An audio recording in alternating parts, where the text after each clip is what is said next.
Good morning class. आज हम लोग पढ़ेंगे सामाजिक विज्ञान में राजनीति, है ना।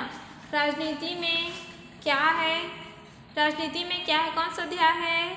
लोकतंत्र का विचार एवं विस्तार। याद है? हाँ, लोकतंत्र का विचार एवं विस्तार।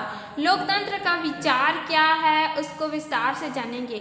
सबसे पहले लोकतंत्र बोला है तो लोकतंत्र क्या है जी? लोगों द्वारा चुना गया शासन या जनता के द्वारा जो प्रतिनिधि चुनते हैं, है ना। हाँ, तो जो शासन करते हैं वही क्या कहलाता है? लोकतंत्र कहलाता है ना। तो लोकतंत्र का क्या विचार है ना, उसको विस्तार से जानेंगे। सबसे पहले क्या बोला है?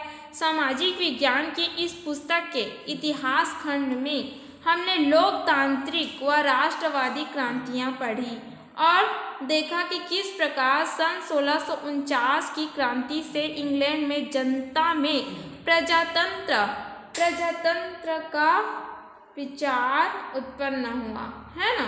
यहाँ पे देखो, आपने कक्षा 6वीं से 8वीं तक जो है लोकतंत्र के बारे में पढ़ा कि नहीं पढ़ा, है ना। तो यहाँ पे कुछ काम नहीं होता है, लोगों के हित में नहीं होता है, तो लोग क्या करते हैं?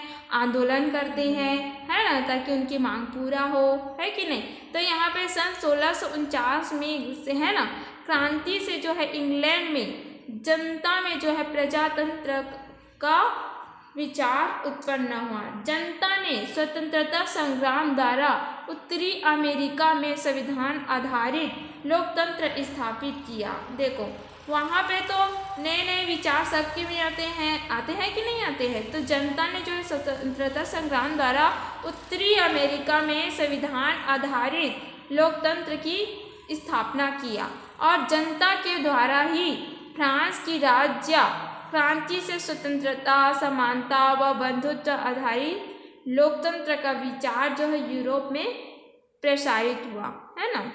यहीं से जो है लोकतंत्र का विचार जो है यूरोप में प्रसारित हुआ। फ्रांस से ही लोकतंत्र दक्षिण अमेरिका महाद्वीप में विस्तार प्राप्त किया और यहाँ पे तो विचार उत्पन्न हुआ था, है ना। यूरोप में विचार का प्रचार प्रसार हुआ था, फिर जो है लोकतंत्र दक्षिण अमेरिका में विस्तार से पाया गया कि क्या है कि लोकतंत्र। इन बदलाव में राजाओं के शासन को हटाने तथा उसके स्थान पर जनता या जनता के द्वारा जो है चुने गए प्रतिनिधियों का शासन स्थापित करने का प्रयास किए जाने लगा। पहले किसका शासन चल रहा था? राजाओं का शासन चल रहा था। राजा का बेटा ही राजा बनता था, वही शासन करता था कि नहीं करता था, है ना। तो लोगों के भलाई के लिए था क्या? नहीं था। इसीलिए जो है हर एक जनता में जो है नया नया विचार उत्पन्न हुआ कि हम लोग जनता ही जो है नए प्रतिनिधि बना सकते हैं और उसको हटा भी सकते हैं अगर उनके हित में कार्य नहीं करता तो, है ना।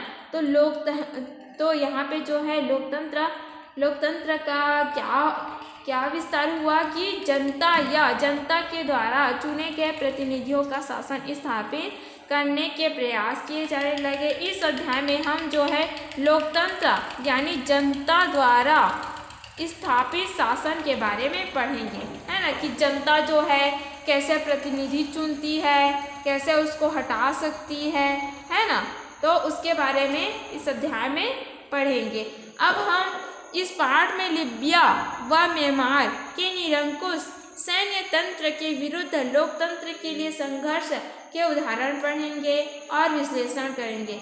यहाँ पे कौन कौन से देश को लेकर पढ़ेंगे जी? लीबिया और म्यांमार में लोकतंत्र लोकतंत्र को स्थापित करने के लिए क्या क्या संघर्ष किए, है ना, उसको उदाहरण के माध्यम से जो है समझेंगे। तो आसपास की घटनाएं को लेकर जो है लोकतंत्र के बारे में आइए जानते हैं, विचार करते हैं। विचार कीजिए कि शाला के एक मैदान में, है ना, छात्र छात्राएं क्या कर रहे हैं? मिलजुल कर तरह तरह के खेल खेल रहे हैं। अचानक घंटी की आवाज़ सुनाई देती है, फिर सभी विद्यार्थी दौड़ते हुए कहाँ जाते हैं? अपनी कक्षा में पहुँचते हैं, प्रवेश करते हैं। फिर 9वीं कक्षा के विद्यार्थी जो है ठीक से बैठ भी नहीं पाते हैं कि उनकी सामाजिक विज्ञान की शिक्षिका कक्षा में जा पहुंचती है। बच्चे ने शिक्षिका का क्या किया? अभिवादन किया। आप लोग भी करते हो ना, जब क्लास में आते हैं टीचर तो अभिवादन करते हो कि नहीं करते हो? खड़े होकर सम्मान देते हो ना।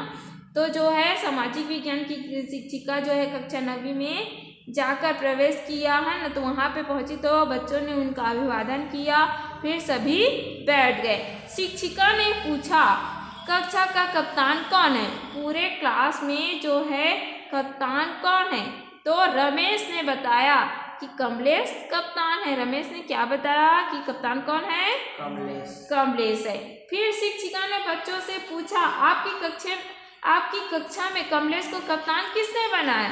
तो कोमल ने बताया। कोमल कौन है? लड़की है ना। कोमल ने क्या बताया कि हमें नहीं मालूम। शिक्षिका ने कमलेश से पूछा कि आपको कप्तान किसने बनाया, क्योंकि क्लास का कप्तान कौन है? कमलेश है। तो कमलेश को ही पूछा कि आपको कप्तान किसने बनाया? कमलेश ने कहा मैं कप्तान नहीं बनना चाहता था, मुझे कक्षा शिक्षिका ने यह कार्य सौंपा है। क्लास टीचर है जो है ना, कमलेश को क्या बना दिया? कप्तान बना दिया। लेकिन कमलेश जो है कप्तान नहीं बनना चाहता था। फिर शिक्षिका ने पूछा क्या कप्तान बनाने का कोई दूसरा तरीका हो सकता है? सभी से पूछा कि क्या कप्तान बनाने का कोई दूसरा तरीका हो सकता है? रामबाई ने कहा बच्चों की राय लेनी चाहिए।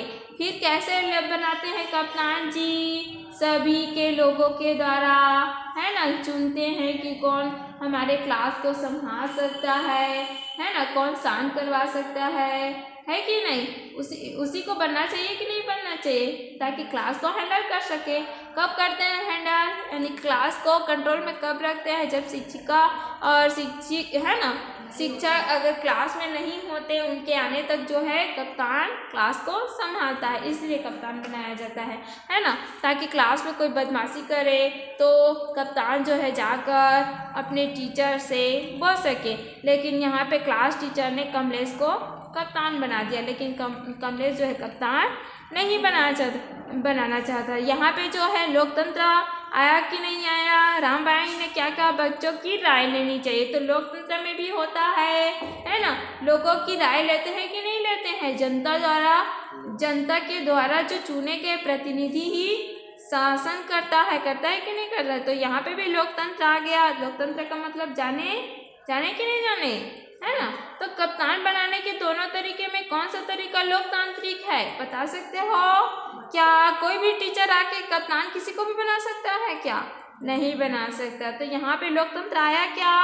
नहीं आया ना, नहीं आया। तो यहाँ पे बच्चों की जब राय लेंगे, उनके मत से जिसका मत ज़्यादा आएगा, जिसका नाम ज़्यादा आएगा, उसको हम लोग कप्तान बना सकते हैं। तो यहाँ पे लोकतंत्र आया क्या? आ गया ना, है ना। तो यहाँ पे लोकतंत्र आ गया। यहाँ पे जनता जो है पूरे क्लास को लेकर चला है ना, क्लास के विद्यार्थियों को लेकर चला है। अब क्या बोला है कि कक्षा 10वीं की छात्रा रोजी के परीक्षा परिणाम से पूरा परिवार प्रसन्नता से गदगद था। देखो 10वीं क्लास जो है बोर्ड का क्लास होता है, तो जो है रोजी है ना, उनका परीक्षा जो परिणाम आया था उनका है ना, वो अच्छा आया था। इसीलिए जो है रोजी के जो परिवार वाले हैं वो प्रसन्नता से गदगद हो गए हैं, और वे उनके परिवार वाले चाहते हैं कि सभी विषय में प्रावीण्य अंक प्राप्त करके जो है बेटी क्या बने? डॉक्टर बने। लेकिन अतः विज्ञान विषय लेकर आगे पढ़ाई करे, है ना। रोजी के परिवार वाले क्या चाहते हैं कि उनकी बेटी जो है सभी सब्जेक्ट में जो है अच्छे नंबरों से पास होकर डॉक्टर बने, और वे है ना, रोजी जो है उसको क्या विषय लेकर पढ़ाना चाहते हैं? विज्ञान, है ना, आगे की जो है विज्ञान विषय को लेकर पढ़े। लेकिन रोजी की इच्छा किसमें है? सामाजिक विज्ञान पढ़ने की है। रोजी की इच्छा सामाजिक विज्ञान पढ़ने की है, और परिवार विज्ञान पढ़ने का दबाव बना रहे हैं। NET की तैयारी कराना चाहते हैं ताकि उनकी बेटी जो है क्या बने? डॉक्टर बने। क्या परिवार का निर्णय लोकतांत्रिक है क्या? नहीं है, क्योंकि किसको पढ़ना है? जीरोलॉजी को पढ़ना है। तो जिसमें रुचि होता है ना, उसी सब्जेक्ट को लेकर हम लोग पढ़ते हैं। अगर पढ़ने का मन ही नहीं रहता तो आप पढ़ सकते हो क्या? नहीं पढ़ सकते, क्योंकि मन इधर उधर भागेगा कि नहीं भागेगा। अब जिसमें इच्छा होगा उसी को पढ़ोगे, है ना। क्या इसे निर्णय में संबंधित व्यक्ति की इच्छा के लिए स्थान होना चाहिए कि नहीं होना चाहिए? इसमें रोजी की इच्छा का स्थान होना चाहिए कि नहीं होना चाहिए? होना चाहिए, है ना। फिर आगे क्या कहता है? आगे लोकतंत्र एक व्यापक विचार है। क्या है? एक व्यापक विचार है जिसका संबंध व्यक्तिगत जीवन, परिवार तथा समाज से है। लोकतंत्र की चर्चा एक शासन प्रणाली के रूप में भी होती है। इस अध्याय में हम यह जानने की कोशिश करेंगे लोकतंत्र में जनता की भागीदारी किस तरह होती है। पिछली कक्षा में हमने भारत की लोकतांत्रिक शासन प्रणाली के अंतर्गत सरकारों के गठन और कार्यों के विषय में पढ़ा। देखो, लोकतंत्र जो है एक व्यापक विचार है। किस प्रकार विचार है कि लोकतंत्र जो है किसी की इच्छा के विरुद्ध हम कार्य करेंगे तो वो क्या होगा? लोकतंत्र आएगा क्या? नहीं आएगा, है ना। तो यहाँ पे एक व्यापक विचार में जो है व्यक्ति जीवन को न लेकर परिवार तथा समाज से है। लोकतंत्र जो है परिवार को लेकर, समाज से है ना, किसी व्यक्ति के जीवन को लेकर नहीं है। इसीलिए बोला है कि लोकतंत्र एक व्यापक विचार है। फिर आइए हम देखते हैं कि हम ऐसे दो देशों के उदाहरण देखेंगे जहां लोकतंत्र का विस्तार किया है। ये देश हैं लीबिया और म्यांमार। अब देखो लोकतंत्र में जो है विस्तार किस प्रकार लीबिया और म्यांमार में हुआ, उसके बारे में पढ़ेंगे। लीबिया की कहानी क्या है ना। तो लीबिया की कहानी, किसकी कहानी? लीबिया की कहानी जानेंगे तभी हम लोग को जो है लोकतंत्र के विचार विस्तार के बारे में जानना है ना, जानेंगे। तो लीबिया की कहानी, लीबिया अफ्रीका महाद्वीप के उत्तर दिशा में स्थित है। देखो लीबिया कहाँ स्थित है? अफ्रीका महाद्वीप के किस दिशा में? उत्तर दिशा में स्थित है। और यह एक कैसा देश है? निर्धन देश। निर्धन यानी कि गरीब देश है। कौन सी? लीबिया, है ना, जिस पर इटली ने अपना उपनिवेश स्थापित किया है। देखो उपनिवेश किसे कहते हैं? जब कोई शक्तिशाली देश किसी कमजोर देश पर अपना शासन चलाता है, अधिकार, है ना, अधिकार बनाए रखता है, उसे क्या कहते हैं? उपनिवेश कहते हैं, है ना। तो यहाँ पे जो है लीबिया एक गरीब देश है जिस पर किसने अपना उपनिवेश स्थापित किया है? इटली ने, है ना। फिर 10 फरवरी सन 1947 को इटली ने लीबिया को स्वतंत्र कर दिया। देखो पहले तो इटली जो है लीबिया पर अपना उपनिवेश स्थापित कर दिया था। फिर 10 फरवरी सन 1947 को इटली ने जो है लीबिया को क्या कर दिया? स्वतंत्र कर दिया। इसके बाद यह देश 24 दिसंबर सन 1951 तक संयुक्त राष्ट्र संघ के संरक्षण परिषद के अधीन रहा। फिर वो जो है ना, लीबिया जो है स्वतंत्र होने के पश्चात अब पूरा गरीब देश था। अब कोई शक्तिशाली देश अगर किसी कमजोर देश पर अपना उपनिवेश स्थापित करेगा तो वो तो और पूरी तरह गरीब हो जाएगा, है कि नहीं, कुछ करने लायक बचा ही नहीं रहेगा। फिर जो है वो इटली जो है, तो कहाँ पे आए थे जी? 10 फरवरी सन 1947 को इटली ने लीबिया को क्या कर दिया था? स्वतंत्र कर दिया था। फिर इसके बाद यह देश जो है 24 दिसंबर सन 1951 तक, है ना, संयुक्त राष्ट्र संघ के संरक्षण परिषद के अधीन रहा। अधीन यानी कि किसी दूसरे देश पर निर्भर रहा, राष्ट्र के ऊपर निर्भर रहा, है कि नहीं, है ना, उन्हीं परिषद के ऊपर अधीन रहा। और इंग्लैंड तथा फ्रांस संयुक्त राष्ट्र संघ की संरक्षण परिषद की ओर से लीबिया की देखरेख कर रहे थे। अब पूरी तरह गरीब था, लीबिया पूरी तरह गरीब हो गया था, है ना। गरीब देश भी पहले से था, लेकिन अभी जो है इटली ने अपना उपनिवेश स्थापित कर दिया था तो और गरीब हो गया था। फिर उस देश को, लीबिया को जो है इंग्लैंड तथा फ्रांस संयुक्त राष्ट्र संघ की संरक्षण परिषद की ओर से जो है इनकी तरफ से जो है लीबिया की देखरेख में रखा गया था, है ना, उनकी देखरेख कर रहे थे। फिर 24 दिसंबर सन 1951 को पूरी तरह स्वतंत्र देश घोषित कर दिया गया। फिर जो है लीबिया को पूरी तरह स्वतंत्र कब कर दिया गया? 24 दिसंबर सन 1951 को, है ना। अब देखो, अब वो तो लीबिया जो है स्वतंत्र हो गया। अब लीबिया में राजतंत्र की स्थापना कैसे हुई? राजतंत्र यानी कि पहले किसका शासन चल रहा था जी? राजाओं का, है ना। राजाओं का शासन चल रहा था। तो लीबिया में राजतंत्र की स्थापना कैसे हुई उसके बारे में जानते हैं। औपनिवेशिक शासन से लीबिया की स्वतंत्रता के पश्चात, किसकी शासन से? औपनिवेशिक शासन से लीबिया की स्वतंत्रता के पश्चात राजा इदरीस लीबिया का शासक बना। कौन बना जी? राजा इदरीस कहाँ का शासक बना? लीबिया का शासक बना, है ना। जब स्वतंत्र हो गया पूरी तरह लीबिया, फिर भी देखो वहाँ पे राजाओं का शासन स्थापित हो गया। और राजा कौन था? इदरीस, है ना, जो कहाँ का शासन था? लीबिया का। लीबिया पर शासन राजा एवं कुछ ताकतवर परिवारों द्वारा किया जाने लगा। पहले जानते हो अमीर लोगों का भी शासन था, केवल उन्हीं लोगों को जो है ना, मत देने का अधिकार था कि नहीं था, है ना। तो यहाँ पे जो है लीबिया पर जो है राजा तो शासन करता था, और कुछ ताकतवर परिवार, जैसे कि जिसके पास ज़्यादा धन है वही तो ताकतवर परिवार कहलाएंगे ना। तो ताकत परिवार द्वारा भी वहाँ पे जो है शासन किया जाने लगा था। फिर वहाँ की अधिकांश जनता विभिन्न कबीलों में बढ़ गई थी। अब ये लोग तो शासन करेंगे तो गांव तो पूरे है ना, तो ये देश जो है पूरा तरह बिखरेगा कि नहीं बिखरेगा, है ना। तो वो देश जो है, वहाँ की जो जनता है वे अलग अलग कबीलों में बढ़ गए थे, है ना, विभिन्न कबीलों में बढ़ गए थे। फिर लोग जो है जब कबीले में बढ़ जाते हैं, कुछ करने के नहीं होता, तो लोग क्या करते हैं? कृषि और पशुपालन के कार्य करते थे, है ना, वहाँ के लोग। फिर लोगों पर कबीले के मुखियाओं का भी प्रभाव था, और हर एक कबीले में कोई ना कोई मुखिया होता है। जैसे कि हर एक परिवार में कोई मुखिया होता है, वैसे भी अलग अलग कबीले में मुखियाओं का भी वहाँ पे प्रभाव था, है ना। फिर सन 1959 में कब जी?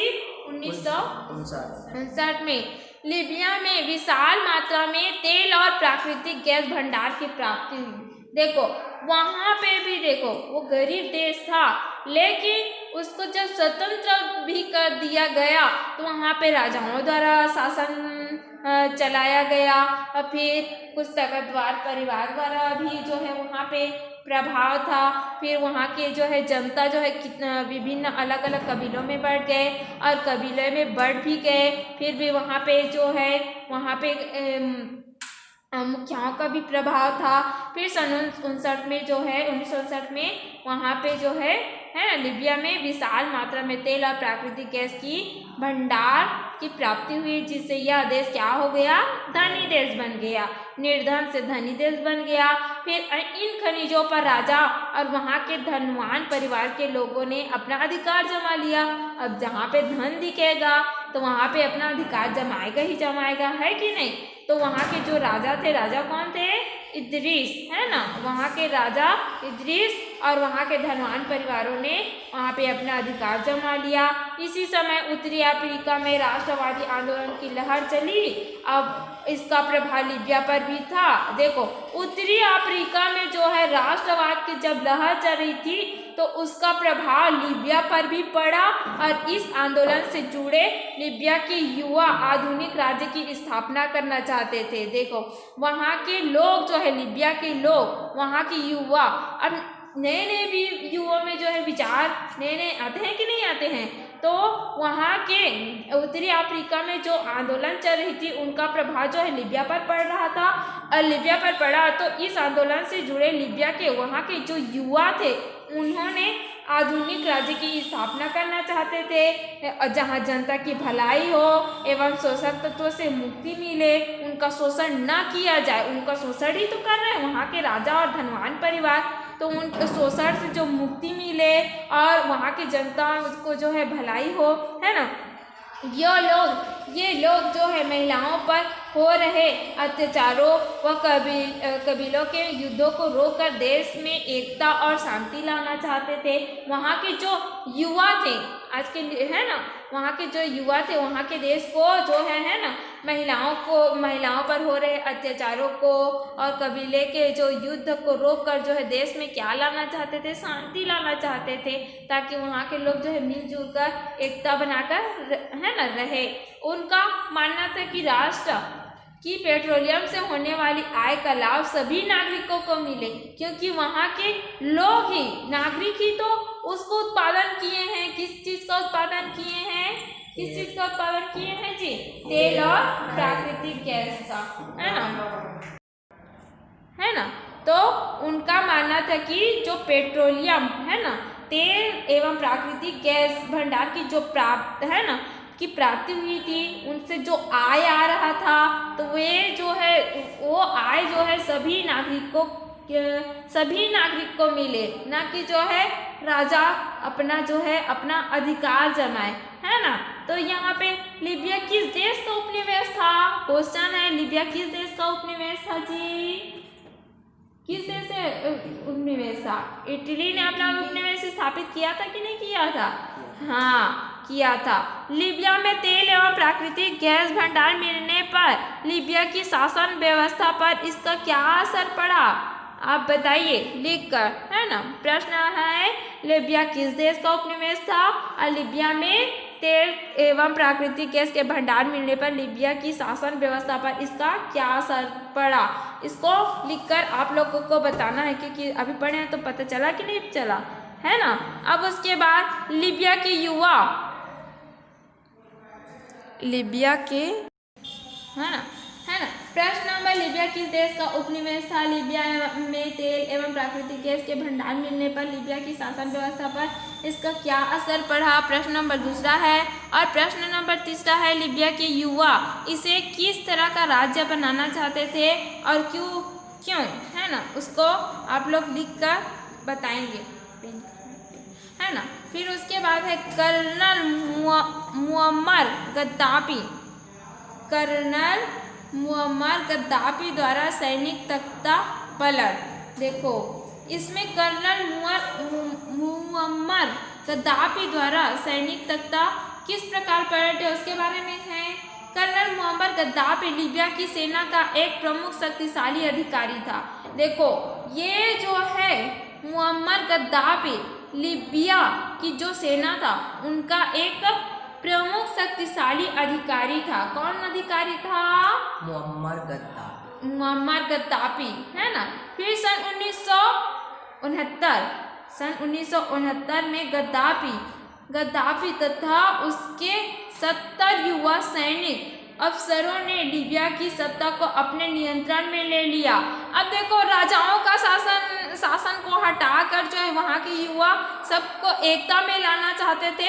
अब इसके बाद जो है कर्नल मुअम्मर गद्दाफी जो है यहाँ पे प्रमुख अधिकारी है ना, सेनाओं का प्रमुख अधिकारी है, जो क्या चाहता है, सन 1969 में गद्दाफी तथा उसके कितने युवा सैनिक थे?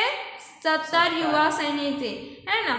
अफसरों ने लीबिया की सत्ता को जो है अपने नियंत्रण में ले लिया था। सन 1969 में अपने नियंत्रण में ले लिया था लीबिया को। फिर उन्होंने आंदोलन के संगठन का नाम जो है फ्री ऑफिसर्स मूवमेंट रखा। देखो अपने संगठन का नाम क्या रखा? फ्री ऑफिसर्स मूवमेंट रखा। राजा इदर्शी गद्दी छोड़कर भाग गए थे। देखो जो राजा थे, है ना, वो कहाँ भाग गए थे? गद्दी छोड़कर भाग गए थे। राजा कौन था लीबिया का? इदरीस, है इदरीस था, वो गद्दी छोड़कर भाग गए थे। लीबिया में राजतंत्र की समाप्ति हुई और देश को सोशलिस्ट लिबियन अरब रिपब्लिक घोषित कर दिया। देखो अब वो स्वतंत्र कर दिया गया, यानी कि लीबिया को स्वतंत्र कर दिया गया। अब वहाँ के राजाओं का शासन यानी कि राजतंत्र की समाप्ति तो हो गई, लेकिन और उस देश को जो है रिपब्लिक घोषित कर दिया गया। रिपब्लिक यानी कि क्या होता है? रिपब्लिक बनाते हो कि नहीं बनाते हो? क्या दिवस बोलते उसको? क्या बोलते हैं? क्या बोलते हैं? स्वतंत्रता दे, है ना, रिपब्लिक तो घोषित कर दिया गया। फिर सेना नियंत्रण परिषद के नेतृत्व में चलाया गया। अब देखो सेना यहाँ पे अपना जो है नियंत्रण बना लिया सन 1969 में।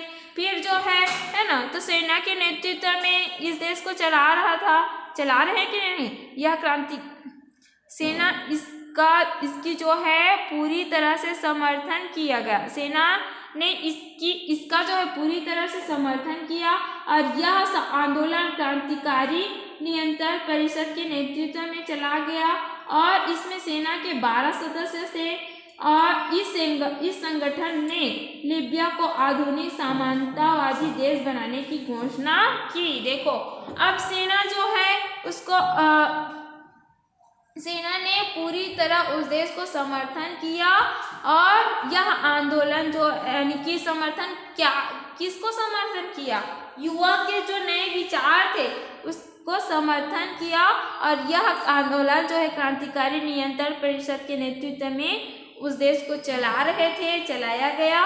और इस सेना के जो है ना, मुअम्मर गद्दाफी जो 70 युवा के सैनिक थे, है ना, तो इस सेना में जो है केवल 12 सदस्य थे और इस संगठन में लीबिया को आधुनिक सामंतवादी देश बनाने की घोषणा की। वहाँ के जो है ना सेना थे वो लोग जो है लीबिया को सामंतवादी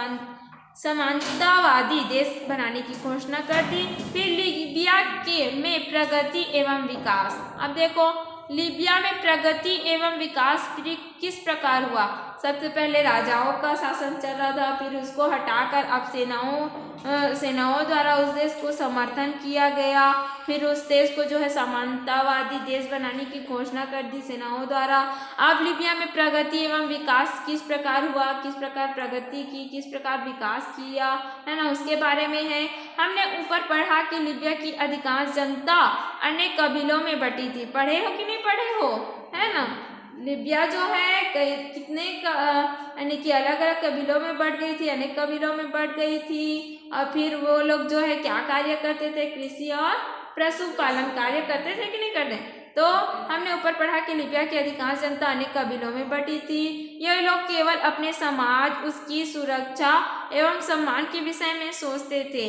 वे गरीब और घुमंतु चरवाहे थे, है ना, गरीब थे और चरवाहे भी थे क्योंकि वो लोग कृषि और पशुपालन के कार्य करते थे। उनको चरवाहे ही तो बोला जाता है जो पशु चराता है ना, चरवाहे थे। महिलाओं को पर्दे में रखा जाता था और उन्हें सार्वजनिक कार्यों में भाग लेने नहीं दिया जाता। देखो वहाँ के महिलाओं को केवल घर तक ही सीमित रखा जाता था और उनको पर्दे में रखा जाता था। बुर्का जाता है ना, है ना, उसको महिलाओं को जो है पर्दे में रखा जाता था और उन्हें सार्वजनिक जो कार्य है उसमें भाग लेने नहीं दिया जाता था।